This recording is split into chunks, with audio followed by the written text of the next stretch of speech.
Bonjour tout le monde, j'espère que vous allez bien et on se retrouve aujourd'hui pour parler certes d'extraterrestres, mais pas uniquement, aussi et même surtout de pyramides.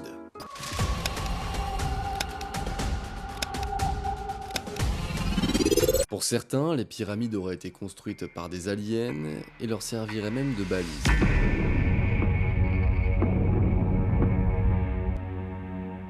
Les pyramides ont et font encore beaucoup parler. La preuve en est, même Elon Musk va faire un tweet où il révèle qu'elles auraient été construites par des aliens. Ça devait certainement être du second degré car très peu de temps après, Elon Musk refait un tweet où cette fois il déclare qu'elles ont bel et bien été construites par des aliens avec un article le 6 juin. Mais il existe pourtant des théories souvent tirées de la théorie des anciens astronautes écrite par Eric von Daniken qui vont nous expliquer qu'elles auraient été construites non pas par l'homme mais bel et bien par une intelligence supérieure, des aliens ou des extraterrestres. Faisons le point sur cet homme. De base, il vient du monde de l'hôtellerie, il va écrire le livre nommé Le Chariot des Dieux. Il faut bien admettre que ce livre va faire une très forte impression et très bien se vendre. À tel point qu'il va faire pas mal de télé et de conférences, écrire même d'autres livres, jusqu'à même créer tout un parc d'attractions autour des aliens et de ce qu'ils nous auraient apporté. Ce livre va être l'un des points d'entrée de la théorie des anciens astronautes, la fameuse qui explique que par moment, quand on ne sait pas expliquer certains flous de l'histoire des humains, eh bien certains aliens auraient été là avec nous pour nous épauler. J'ai déjà réalisé une courte vidéo sur le sujet, si jamais vous intéresse, je vous laisse le lien dans la petite fiche, vous cliquez dessus puis vous regarderez, comme ça vous me ferez un petit retour aussi. En tout cas ici nous allons parler de pyramide, oui, mais surtout la pyramide de Khéops, la plus grande pyramide du site de Gizeh. Ce monument a toujours fasciné, déjà parce qu'il est magnifique, il est d'une grandeur impressionnante, et puis aussi par rapport à l'époque à laquelle il a été construite. Mais un homme, un astronome a priori, du nom de Yuri Vladimir, va lui émettre une théorie. D'après lui, cette forme-là, cette pyramide-là précisément, a la parfaite forme pour réussir à avoir une réflexion parfaite en termes d'ondes radar. D'après lui toujours, ça la rendrait même visible depuis la Lune. Le fait est qu'en faisant quelques recherches, je ne trouve aucune trace de cet homme. Il est présenté dans le documentaire comme étant un astronome, et pour le coup, je ne peux pas vous dire avec certitude si c'est bien le cas ou même si cet homme n'est pas un acteur. On avait déjà eu le cas dans la vidéo sur les sirènes. Néanmoins, sa théorie est intéressante et comme beaucoup peuvent le penser, les pyramides impressionnent par leur construction. Ça devient donc complètement inimaginable que les humains aient pu le faire, notamment quand on connaît leur capacité, leur dimension,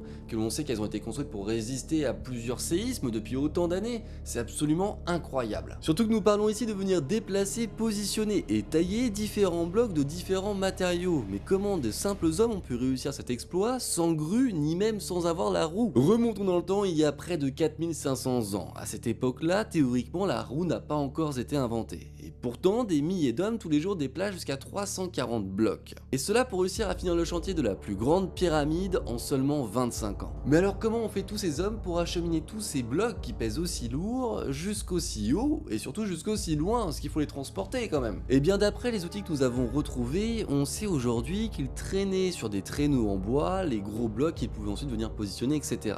Mais comment faire pour les monter en hauteur? Et bien pour ça, ils ont créé des sortes de rampes avec un mix de gravier et de sable de manière à pouvoir réussir à faire glisser le traîneau tout du long quoi finalement, tout du long du chemin. Tout le chantier était bien entendu supervisé par un architecte et en plus de ça, avec les fouilles qui se sont produites et tout ce que l'on a pu retrouver sur place, on se rend compte de la grandeur du chantier, on se rend compte de tous les vestiges que l'on a pu retrouver, que ce soit en termes d'accessoires de cuisine, de vaisselle et ce genre de choses. On se rend compte qu'il y avait beaucoup de personnes qui devaient bien manger. Il faut comprendre qu'à cette époque, une grande partie du pays arrête de travailler durant la saison des crues. Et leur seul moyen de pouvoir travailler, donc rapporter un peu d'argent et d'être logé et nourri, c'est d'aller travailler sur le chantier de la pyramide. Bon, maintenant que historiquement on comprend un peu mieux comment ils ont pu acheminer les blocs au bon endroit, par contre comment font-ils pour les autres matériaux, comme le cuivre par exemple? Et bien là c'est pareil, c'est en 2013 que l'on va faire la découverte d'un parchemin sur lequel on a pas mal d'informations, nous indiquant notamment comment est-ce que les matériaux sont déplacés de la mer Rouge jusqu'au chantier. Et pour ça, il faut rejoindre le Nil.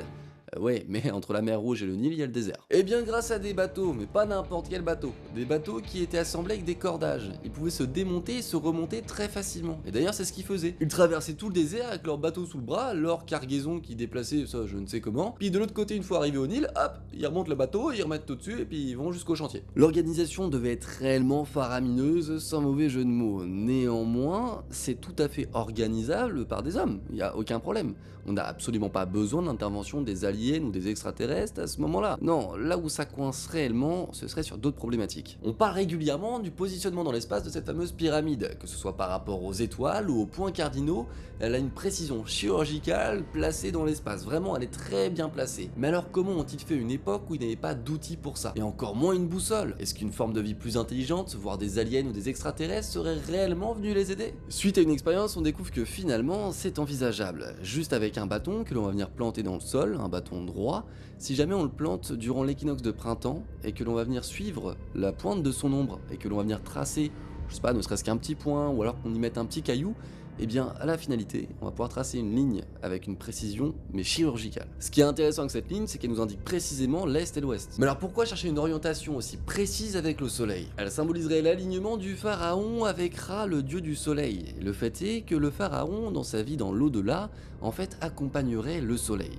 Dès que le soleil vient se coucher, il part dans le monde des ténèbres, dans son au-delà, et le pharaon avec lui. D'après la légende, dès que le soleil va se coucher, bien entendu le pharaon le suit, parce que c'est sa destinée, et ils iraient tous les deux se battre contre les forces de l'ombre, contre les forces du ténèbre, au niveau des étoiles quand il fait nuit, et si jamais le soleil se relève le lendemain, ça veut dire qu'ils ont été victorieux. Donc finalement, tout ça ne serait absolument pas l'œuvre des aliens ou des extraterrestres, mais bel et bien des humains. Surtout que tout ça n'est absolument pas venu comme par magie, comme beaucoup aiment le dire. Il est vrai qu'en se renseignant sur des documentaires ou dans des documents tout simplement, on va vite avoir des petits doutes concernant les outils utilisés. Et ça peut émettre un doute sur la rapidité et la faisabilité du projet, surtout de la pyramide. J'admets que l'on a encore très certainement des choses à découvrir sur le sujet, mais par contre, c'est pas leur première pyramide. Ils ont de l'expérience. Avant ça, ils ont quand même fait la pyramide à degrés qui n'était absolument pas une réussite. Elle menaçait de s'écrouler sous son propre poids. Il a fallu changer l'inclinaison de la pente au dernier moment, enfin des pentes, pour réussir à sauvegarder toute la structure, sinon tout se serait effondré. Ils ont clairement appris énormément de choses grâce à cette pyramide, c'est une certitude. Et toutes ces raisons pour moi montrent que oui, les pyramides ont bel et bien été construites par des humains et non pas par des aliens ou par des extraterrestres. Et tous ceux qui voudront m'exposer tous les hiéroglyphes ressemblant à des hélicoptères, des vaisseaux spatiaux ou que sais-je,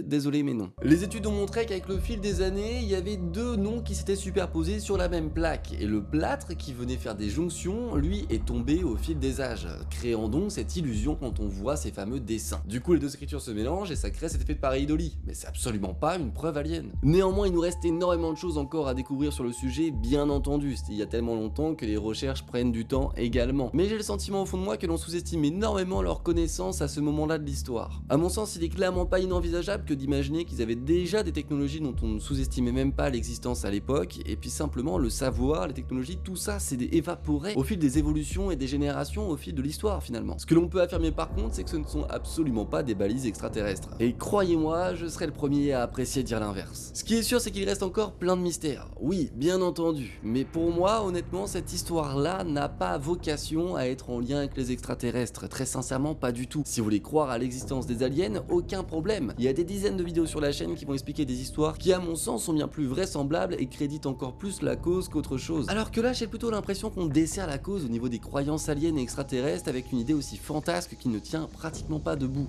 Effectivement, elle pourrait, mais maintenant qu'on a les connaissances, on se rend compte que non. Alors bien sûr, cette vidéo est à prendre avec des pincettes. Je ne suis absolument pas spécialiste en égyptologie, mais plutôt en aliens. Néanmoins, si vous voulez vous renseigner sur comment j'ai pu faire cette vidéo au niveau des sources, pas de problème, elles sont en description. Mais n'oubliez jamais, vous pouvez dire tout ce que vous voulez, mais vous ne pouvez pas affirmer des choses sans preuve. En tout cas, j'ai hâte de lire vos avis sur cette histoire. Attention, moi je parle juste de la construction et de cette fameuse histoire de balises. Peut-être qu'il y a d'autres choses qui ont un lien avec les aliens et que je ne suis pas au courant. Dans ces cas-là, je suis très curieux de lire vos avis. Avant de partir, n'oubliez pas le petit like, le petit commentaire, le petit partage, c'est la plus grande des forces que vous pouvez apporter à la chaîne et honnêtement, ça me ferait un énorme plaisir. Sur ce, je vous dis à très bientôt pour une nouvelle vidéo. Ciao tout le monde, bye!